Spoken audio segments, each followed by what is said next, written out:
He says, there's something deeper. There's something more. I mean, all that stuff's kind of transactional, and that's academic, and that's something we can comprehend of a slave being set free or of a debtor being forgiven of their debt. But there's something much, much greater. And look at what happens here. And to articulate this and to help you understand this, Paul digs down deep into his soul, and the Holy Spirit helps Paul to articulate what Christmas is really about for us, more than just redemption, more than just about being a slave, more just about being released, more than just about being a judicial forgiven person. And he uses a metaphor and he uses an analogy that you and I can never fully comprehend in our day today, but I'm going to try to help us. Look at what it says in the next verse. He says, God sent his son to redeem those under law so that we might receive, this is amazing here, adoption to sonship. Now, if you haven't been listening to me so far, this might be a good time to listen. If you haven't really been paying attention to some of the stuff about redemption, listen to this. This is huge. This is so important. This is the big deal about what I want to share with you this morning.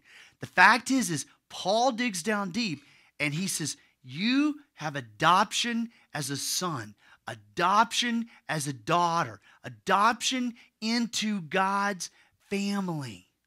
But you have to understand, in Paul's day and age, if we can go back to that first century, what they heard when he wrote those words, adoption to sonship, is not what we believe adoption is today. Adoption is not like what we understand it to be, right? Because when I say adoption, what comes into your mind is a cute little baby or a little toddler like Danny and Eric.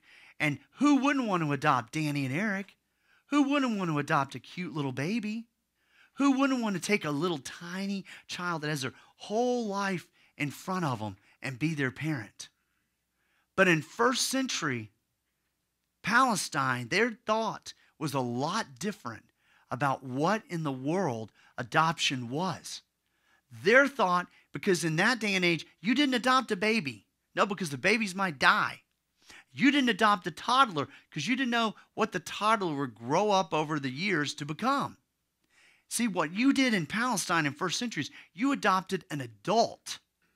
So you got all these rich and powerful people adopting adults. You've got all these people who were political figures and they were senators and they wanted to take adults under their wing. Why, you say? Well, here's the important thing. They'd look at their kids and they say, man, these spoiled kids, I can't trust them.